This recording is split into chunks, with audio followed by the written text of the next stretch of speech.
안녕하십니까. 청년 취업률이다, 뭐 정치 문제다, 출산율이다, 대한민국 걱정 때문에 늘 밤잠을 못 이루고 계시는 지광스님과 함께 대한민국을 유쾌, 상쾌, 통쾌하게 시원하게 한번 까드리도록 하겠습니다. 엔지! 스님 아직 아니에요. 제가 아직 마지막 인사하고 하셔야 됩니다. 네. 지대말 지광스님과 함께 대한민국을 말하다의 MC 신국표입니다. 스님 지금 하시면 됩니다. 소리가 안 나잖아요. 아니요, 이렇게 소리가 나요. 네. 자, 벌써 들어오셨어요. 치고 들어오셨어요. 네. 오늘 모신 분은 거짓말 조금 못해서 뭐 방송 섭외, 그 다음에 강의, 그 다음에 피부 전문의 할 거 없이 요즘 최고의 주가를 날리고 계시는 거침없는 소신, 그 다음에 정치적 발언 막 쏟아내고 계시는 함익병 원장님 나와주셨습니다. 어서 오십시오. 네, 안녕하세요. 안녕하십니까. 네. 네, 안녕하십니까. 반갑습니다. 네. 네. 고맙습니다. 아니, 불러줘서 고맙습니다. 아, 바쁘신데 네. 오셨네. 네, 스님 끝난 것 같습니다. 그렇게 인사하시니까. 시작 이제 시작. 네. 시작. 먼저 인사 한번 하시죠. 네. 네. 이런 자리에 불러줘서 고맙고요. 능이선언은 제가 늘 왔다 갔다 하면서 등산로에서 보기만 했었습니다. 네. 제가 종교는 이제 좀 다르긴 하지만 옛날 과거를 뒤집어 보니까 스님이랑 저랑 같은 종교를 믿은 적도 있더라고요. 아, 그럼 인연이 다 있네요, 보니까. 예. 네. 아, 가톨릭. 네. 예, 카톨릭입니다. 예, 뵙게 돼서 고맙습니다. 네. 근데 원장님 오늘 저희 방송을 조금 깔보고 오신 것 같아요. 제가 요거도 먹게 생겼는데요. 네. 아니, 라디오인 줄 아니 그 알았어요. 강적들에서는 옷도 멋있게 입고 딱 화장도 하고 나오시던데. 아, 오늘 이게 라디오인 줄 알았어요. 아, 라디오인 줄 네, 알고. 라디오로 생각해서. 네. 네, 전혀 아니, 준비를 안 어제 하시고 스포티하고 오셨어요. 좋으신데 뭐. 근데 보기 자연스럽잖아. 네. 자연스럽잖아. 근데 얼굴이 되시니까. 고맙습니다. 사실 오늘 방송을 제가 원장님 뵙는 걸 아니, 생각보다 굉장히 미남이시다. 여기 실물로 보니까. 스님보다 잘생겼습니까? 어? 스님보다. 약간 못생겨. 근데 제가 다른 건 몰라도요. 머리를 제가 완전히 삭발을 하게 되면 스님보다 제가 뒷꼭지가 훨씬 나을 것 두상이 같아요. 좋으셔 네. 보니까. 두상이 좋으시고 이마가 딱 넓으신 게 아주 이지가 강하신 것 같아요. 키도 크시고 인물도 굉장히 좋으시네요. 네. 인기가 많을 수밖에 없는 것 같습니다. 근데 이제 보통 의사하면 건강 프로그램에 자주 이렇게 얼굴을 뵈야 되는데 예. 뭐 그것보다도 예능 나오셨다가 요즘은 뭐 정치 토크 프로그램에서 예. 주가를 지금 막 날리고 계세요. 근데 제가- 본인이 유명해지신 이유가 뭐라고 생각하십니까? 장모님이랑 재밌게 잘 놀아서 유명해졌죠. 아, 자기야에서? 예. 저도 봤습니다, 자기야. 보셨어요? 네, 맞습니다. 네. 아, 보셨어요? 네, 봤지 그럼. 근데 제가 이 방송할 오늘 뭐 해명할 수 있는 기회가 되는 것 같으니까 말씀을 드리고 싶은 게요. 제가 표준적인 사이가 절대 아니라는 겁니다. 그다음에 장모님과 저와의 사이는 보통 분들하고 좀 다른 게 대학교 2학년 때부터 그 집을 들락거렸어요. 그러니까 결혼 전 6년, 7년 가까운 세월을 그 길 왔다 갔다 했었고요. 그래, 뭐가 좀, 예. 뭐가. 그리고 저렇게, 결혼했기 때문에. 예. 저렇게 자상할 수가 뭔가 이게 저도 하도 많은 사람들 보고 사니까 근데 저렇게 자연스러울 수가 있을까, 장모님하고. 근데 그게 있었고, 그게 네. 있었네요. 그래서 그냥 어릴 때부터 봤던 분이라서 우리 엄마나 장모님이나 뭐 그냥 비슷비슷해요. 예. 근데 원래 방송에 관심이 많으셨어요? 방송에 관심이 많은 게 아니고 정치에 관심이 많죠. 아, 정치에. 그럼 이제 정치 쪽으로 오시려고 자기야 하신 겁니까? 아니고요. 정치에 대한 꿈을 접은 거는 대학 갈 때 이미 접어야죠. 지금 돌아선 길이 의과대학을 갔기 때문에 의사로서 살아가긴 하는데 예. 늘 정치에 대해서 관심이 많을 수밖에 없는 게 원래 꿈이 정치하는 아니야, 게 꿈이었어요. 요즘에 어디 보니까 어느 나라에서 그 의사 선생님이 대통령 된 나라인데. 말레이시아에서 그 그렇지. 저기 수상이 맞았어. 예, 의사 뭐 출신이죠. 대통령 의사 선생님인데 뭐 수상인가 뭐 예, 선거 때 당선됐다고. 꿈이 아니 저도 정치하고 대통령이 되고 나라를 이끌고 싶은 꿈은 늘 있었죠. 어릴 때. 우리 때는 또 물어보면 장군 아니면 과학자 아니면 대통령이었어요. 예. 꿈이 대통령이라고. 이었죠. 초등학교, 중학교, 고등학교 멘트가 때까지. 조금 수위가 바뀌었어요. 네. 아까 저기 대기실 안에서는 꿈이 대통령이라고 그냥 말씀하셨는데. 옛날 꿈이. 예. 근데 지금은요? 이제 지금은 의사죠. 의사인데 그래도 정치에 대한 관심을 네. 줄일 수가 없는 게 뭐냐면 사실 우리 삶에 가장 큰 영향을 주는 게 정치입니다. 그렇기 때문에 일반 국민들도 정치에 대해서 늘 관심을 갖고 있어야 되고 그다음에 이 정치가 잘 되도록 눈을 뜨고 이렇게 보고선 지도자를 뽑든 국회의원을 뽑든 도지사를 뽑든 신경을 써야 된다고 저는 그럼 생각을 해요. 중요한 말씀이신데 네. 그 유명한 우리 어렸을 때도 공부했잖아. 아리스토텔레스가 인간은 정치적인 동물이다. 네. 그렇죠. 그지? 예. 인간은 정치. 어디나 다 정치가 있는 거라. 꼭 무슨 뭐 이런 뭐 큰 게 우리가 가정도 사실 어떻게 보면 정치. 그렇죠. 그러니까 큰 정치를 하는 분들은 그러니까 플라톤도 뭐라는 거 아니 큰 정치를 하는 사람들은 이데아를 가지고 철인이 돼야 된다. 그런 사상적인. 근데 문제는 스님 그 정치하는 사람들이 정치에 관심을 갖지 않도록 그다음에 관심을 갖지 않도록 자꾸 만드는 게 문제죠. 지금 현재는. 그럴수록 더 정치에 관심을 가져야 되죠. 그렇죠. 우리가 항상 네. 정치에 대해서 환멸을 느낀다 그러는데 환멸을 느낄수록 정치에 관심을 가져야 되는 이유가 우리 일상의 소소한 모든 걸 법이 규제를 해요. 그 법을 만드는 사람이 국회의원이고 집행하는 사람이 행정부이기 때문에 네. 거기에 대해서 우리가 관심을 갖고 있지 않으면 나아질 게 하나도 없어요. 네, 그러니까 끊임없이 우리가 근데 관심을 가져야 된다. 가장 훌륭한 정치인, 가장 훌륭한 왕, 사기에도 나오죠. 가장 훌륭한 왕이나 요즘에 대통령이겠네. 그 가장 훌륭한 왕은 그 왕이 있는지도 없는지도 모르는 왕이래. 그 왕이 있는지 없는지. 이제 태평성 된 거지. 요순 시대 때 그랬다 그러지만 실제 요즘같이 요즘은 아니죠. 요즘은 복잡한 이해관계가 직접 부딪히기 그렇지. 때문에 옛날은 그랬지만 예. 이제는 요즘은 똑바로 잘해주는 지도자를 뽑지 않으면 우리가 살기 관심을 힘들어지죠. 가져야 돼. 예. 좋으신 네. 말씀. 자, 두 분 거의 만담 수준으로 지금 이야기를. 네. 이제 본론으로 오늘, 좀. 오늘 보니까 잘 통하네 보니까. 네. 제가 보니까 성향이 좀 맞으신 것 같아요. 정치 성향이. 이거 왜냐면 합리적이시니까. 네. 합리적 뭐 진보 보수. 저는 진보나 중도. 보수란 이런 개념을 네. 조금 우리가 정치적인 용어로 쓸 때 진보, 보수, 좌우 이렇게 네. 나누는데 정확한 개념을 저는 이렇게 갖고 있어요. 좌파와 우파가 있어요. 네. 좌파가 우파가 있는데 수구적인 좌파가 있고 진보적인 좌파가 있고요. 보수 우파 쪽도 보면 수구적인 보수가 있고 네. 진보적인 보수가 있어요. 예를 들면 우리가 진보를 늘 얘기할 때 남녀 평등주의를 얘기하잖아요. 근데 지금 좌파 중에 좌쪽 성향을 가진 사람들이 다 남녀 평등을 주장하지는 않아요. 예를 들면 여성이 군대 가는 문제를 갖고 얘기를 한번 올려보자고요. 예. 저는 가야 된다고 생각하는 사람이에요. 네네. 예. 그게 공정하고 근데 이런 얘기를 하면 수구적인 좌파에서는 어떻게 여자를 군대를 보내냐고 얘기를 하죠. 원장님 딸 있죠? 있죠. 아들도 있어요. 딸도 군대 가는 걸로. 가야 되면 가야 된다고 생각해요. 아, 그렇구나. 근데 저는 그 점에 대해서 뭐냐면 절 보러 물어보는 사람들이요. 뭔가니 스님은 좌익 쪽이십니까? 우익 쪽이십니까? 뭐 스님 어떤 스타일의 어떤 그런 그 이데알 가지고 계시냐고. 저는 항상 뭔가니 결국 모든 진리가 하나라고 그러잖아. 그렇죠. 하나라고 그러잖아. 그러니까 하나는 뭔가 하니 사랑이니까 나는 어느 분이 그러대 사랑주의라고 자비주의.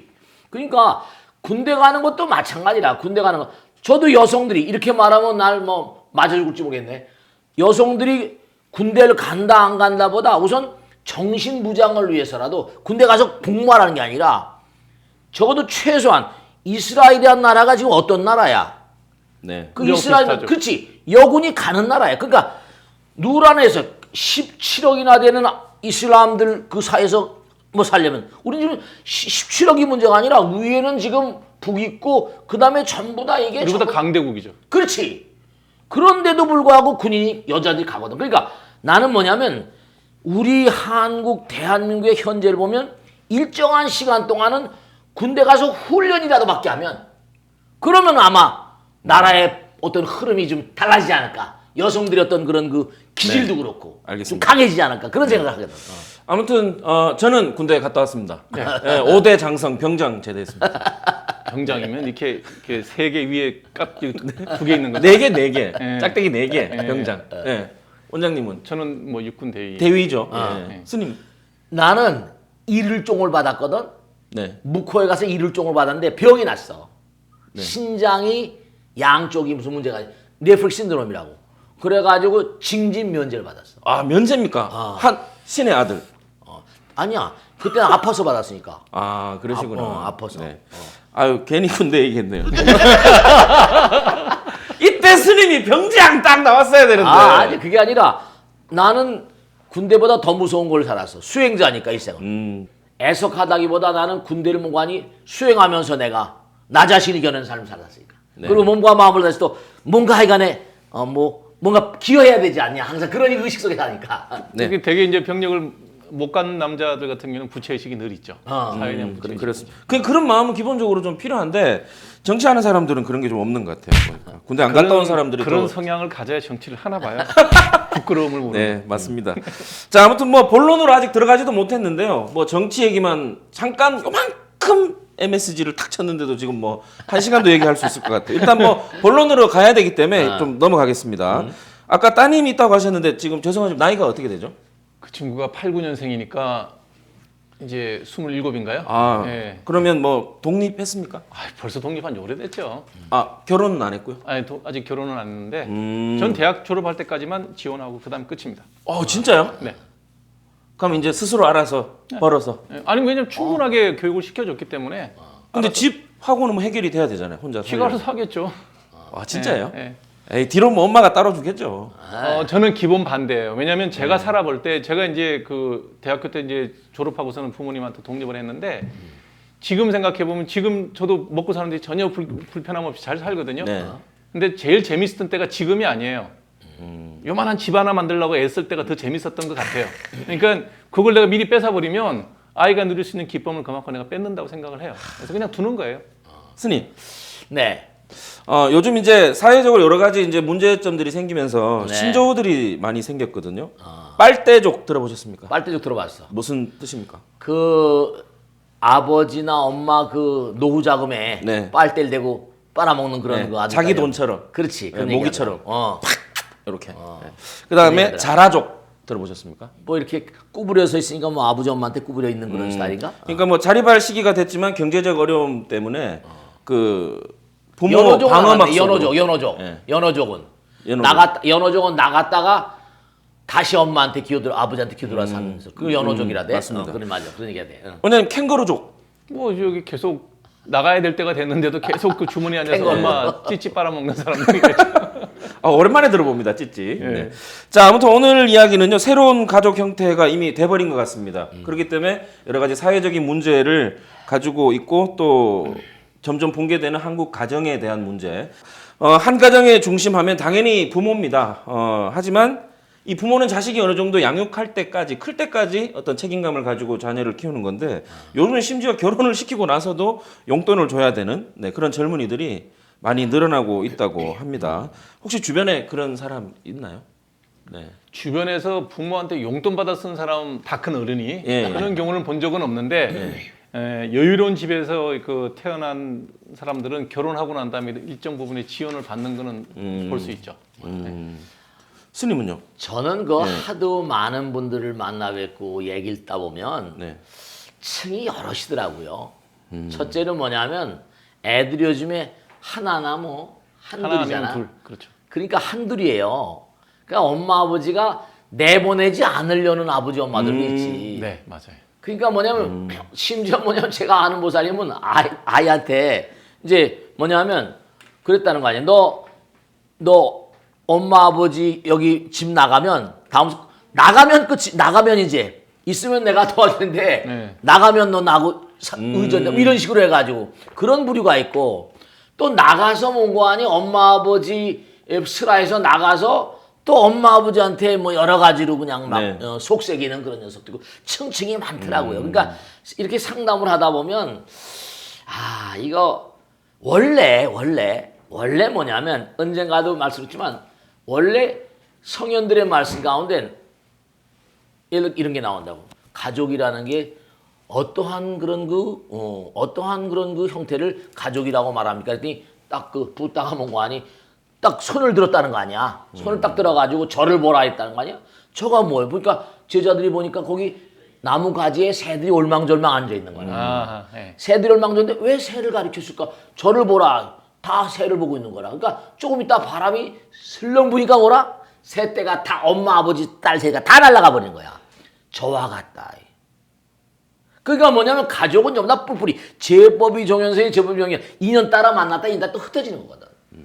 전부 다 흩어지는 거니까. 그러니까 우리가 보면은 결국은 뭐냐 아이들이 뭐 나간다 들어온다 이게 중요한 게 아니라 요즘엔 거의 보면 또 나가서 뭐 하다 보면 엄마 아버지가 외로워하고 말이지 전화도 안 한다 그러고 뭐 또 뭐 이러고 말이지. 그러니까 캥거루족이라고 하는 개념이 엄마 아버지를 빨대를 엄마 아버지가 자청해서 그러니까 어떻게 보면 엄마 아버지가 아들 딸들의 자립심을 꺾는 거야. 그런 면도 아주 많이 있다. 근데 이게 사실 문제라고 하기보다 이 현실인 것 같기도 해요. 정말 근데- 먹고 살기 힘들고. 아니요, 저는 그렇게 생각 안 해요. 네네. 언제 먹고 살기 좋은 날 하루도 없었어요. 제가 지금 이제 나이가 56인데요. 네. 지금까지 내가 철들고 연말에 다사다난하지 않았던 날이 하루도 없었어요. 예. 무슨 얘기냐면 뭐 정말 스님 앞에 제가 이런 말씀 드리기가 그렇지만 인생은 고행이라고 그랬잖아요. 그렇지. 예. 그러니까 때가 되면 나가 살아야 되는 거예요. 저는 애들한테 늘 하는 얘기였어요. 예. 대학 졸업할 때까지 공부할 때까지 뭐 공부하겠다는데 그건 도와줘야죠. 근데 일반 사람들 특히 시청자 입장으로 원장님을 뵀을 때는 거기 자녀분들은 뭐 아주 풍족하게 편하게 잘 살았을 것 같다는 생각을 기본 할 것 같아요. 그렇죠. 그 다음에 오늘 주제하고 비교를 했을 때 캥거루족은 아니지만 만약에 하더라도 아버지가 능력이 좋으니까 야 편하게 살아 하고 이렇게 쫙 해줄 수도 있을 저는 것 애들이 같고. 편하게 살면 배가 아파요. 아 애들이 편하면 배가 아파요? 애들이 편하게 사는 꼴을 보면 내 배가 아프다고요. 어. 네. 싫어요. 그래서. 아, 아니, 그러니까 고생을 하라는 게 아니라 네 할 일은 네가 하라는 거죠. 나하고 상관없는 얘기라는 거예요. 이거 이제 집에서 와이프랑도 이런 얘기를 많이 하게 되는데 사실 저는 애들한테 잔소리를 굉장히 많이 하는 사람이에요. 아, 그건 우리 그럴 애들이 것 같아요. 토요일 날 나랑 저녁 먹자 그러면 도망가요. 아. 저녁 시간이 한 4시간쯤 돼요. 그래서 싫어해요. 근데 요즘에는 제가 잔소리를 안 해요. 잔소리 언제까지 했냐? 중학교 졸업할 때까지. 그 다음부터는 의사결정권이 다 본인한테 조금씩 넘어가고 고등학교 졸업하고 난 다음에는 잔소리를 요만큼도 안 해요. 왜? 해봐야 씨알머리도 안 먹히는 얘기고 머리 다 컸기 때문에 네 인생 네가 사는 거예요. 정 못 살면 무슨 일을 하다가 망해서 거지가 돼서 들어온다 그러면 밥이야 같이 먹어야 되겠죠. 그 정도예요. 근데 그 가족의 어떤 개념 같은 걸 보면 나는 혼자 이렇게 사니까 여러 가정들을 많이 들여다보면 엄마, 아버지, 부모의 역할이 어디까지일까?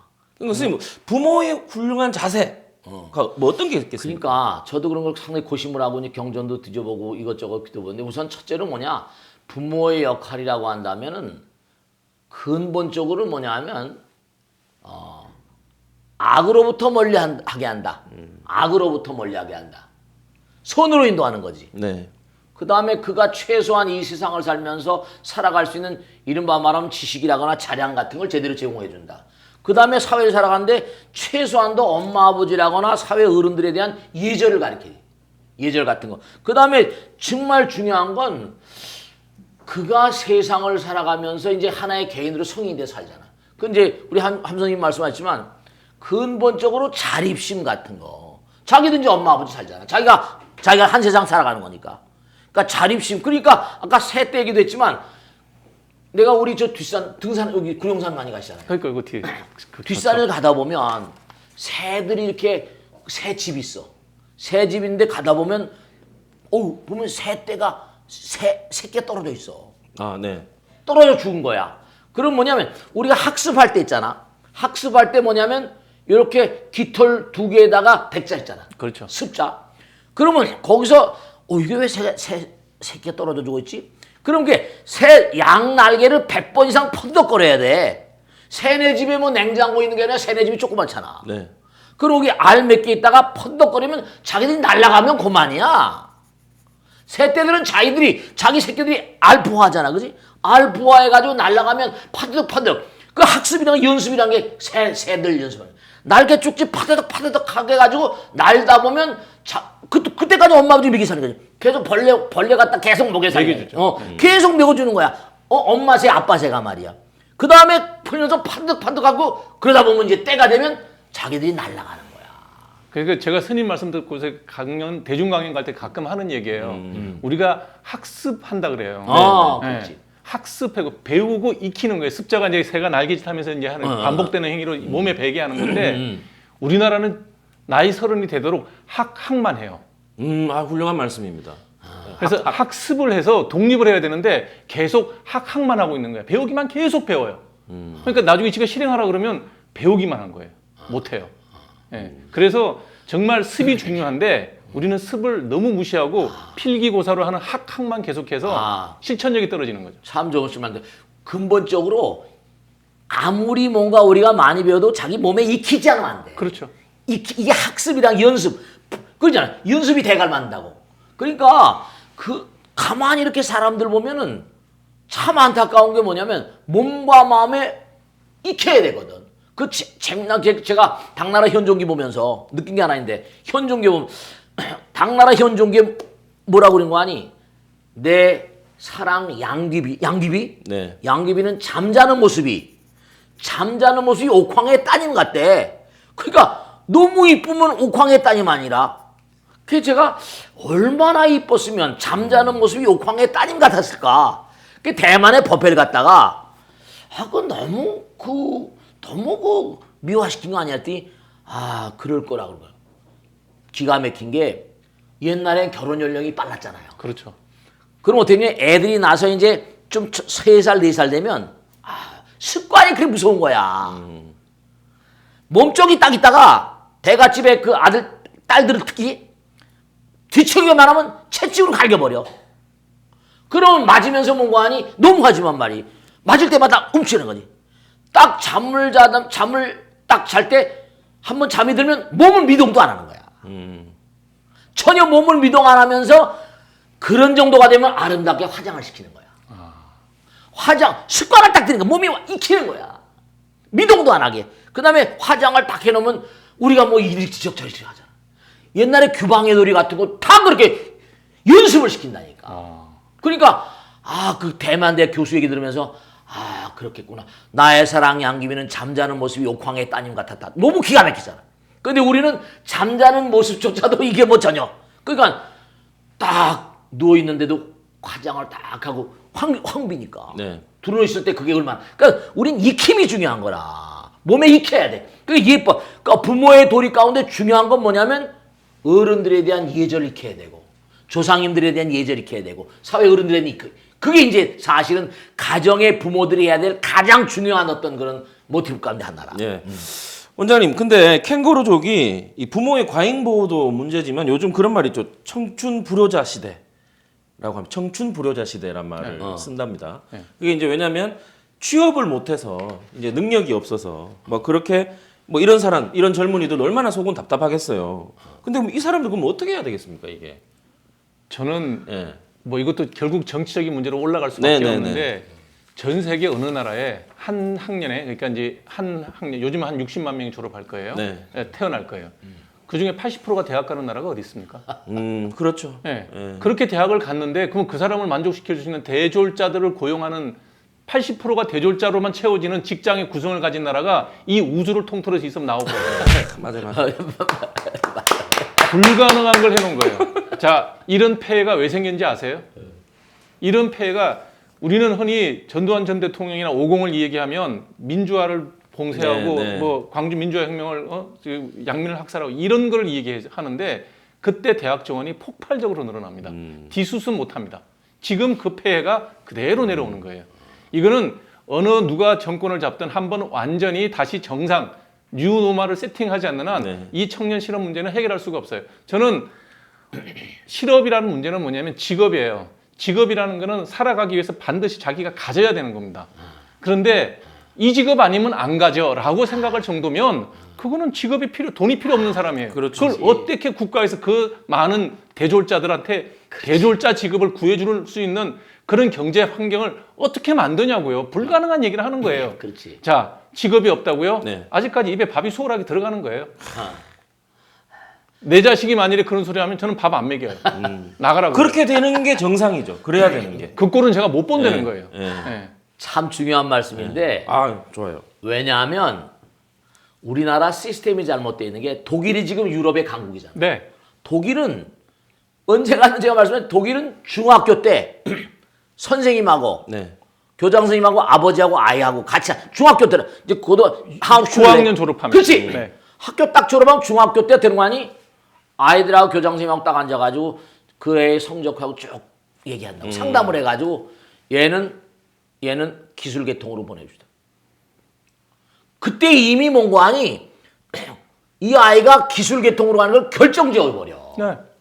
그러니까 이게 참 문제가 되는 게 우리나라 80%가 대학교 가버리면 그거 진짜로 말이야. 맞습니다. 그러니까 우리나라가 지금 그런데 지난번에 제가 얘기했잖아. 120만 명의 외국 노동자들이 들어왔어. 그러니까요. 그러니까 이게 무언가 다른 나라들에서는 지금 우리나라를 뭐라 진짜로 천국처럼 알죠. 우리 이제 네팔 법당이 하나 있는데 네팔에서 뭐냐면 한국에 오려고 줄을 서 있다니까. 시험 취업. 한국어 시험이 인기 중에 인기야. 그러니까 한국 사람 거기서 강사하고 그 돈을 벌잖아. 그러니까 우리나라 시스템이 참 정말 안타까운 게 유대인들이거나 독일이라거나 구라파 시스템 마찬가지로 중학교 때의 기술계통으로 가면 엄마가 어떤 엄마가 허락하겠어? 어떤 아버지가? 그렇죠. 그러니까 이게 잘못된 거라니까. 그러니까 이제 결국은 직업에 이제 연관이 되는데 그렇죠. 예를 들면 독일 같은 경우에 음악을 하는데 우리는 음대를 가야 음악가가 돼요. 독일은 연주를 하는 친구면 형편이 안 되거나 그다음에 본인이 그 대학을 가려면 누구나 우리나라 국영수처럼 해야 되는 게 있어요. 아무리 자기가 피아노에 소질이 있어도 국영수를 못하면 대학 가기가 어렵듯이 독일도 그건 매한가지예요. 네. 그런데 내가 피아노는 잘 치는데 독일어라든지 수학이나 이런 거 이제 그 흔히 말하는 공부가 좀 떨어지면 전문 기술 교육을 받아서 음악을 계속할 수 있어요. 그렇게 해서 정부에서 정해준 과정을 충분히 다 이수를 하면 음악대학 나온 사람하고 똑같은 마이스터 자격증을 받아요. 그러니까 아무런 차별이 없는 거예요. 근데 우리는 고등학교 나와서 기술을 배운 사람이 회사에 들어가는 거하고 어렵게라도 대학 나와서 입사를 하면 출발부터 월급이 달라요. 그러면 안 된다는 거예요. 저는 누가 다음에 대통령이 되더라도 기술을 익힌 사람이든 특기를 익힌 사람이 4년 내지 5년 정도의 실무 경력이 쌓이면 대졸 초임하고 절대 차별이 있으면 안 된다고 생각하는 사람이에요. 좋은 그러면 말씀입니다. 우리나라 사람들이 그 많은 돈을 들여서 그 학원을 시켜서 대학을 보내려고 애를 안 쓸 거라는 거예요. 실제로 우리나라도 박정희 대통령 시절에는 계속 실업계 교육을 양성을 했고 상당 부분 실업계 교육을 받은 사람들이 대우를 받았어요. 근데 지금은 그 차별이 너무나 벌어져 버렸기 때문에 대학을 가겠다는 사람을 가지 말라고 못하는 상황이 된 거예요.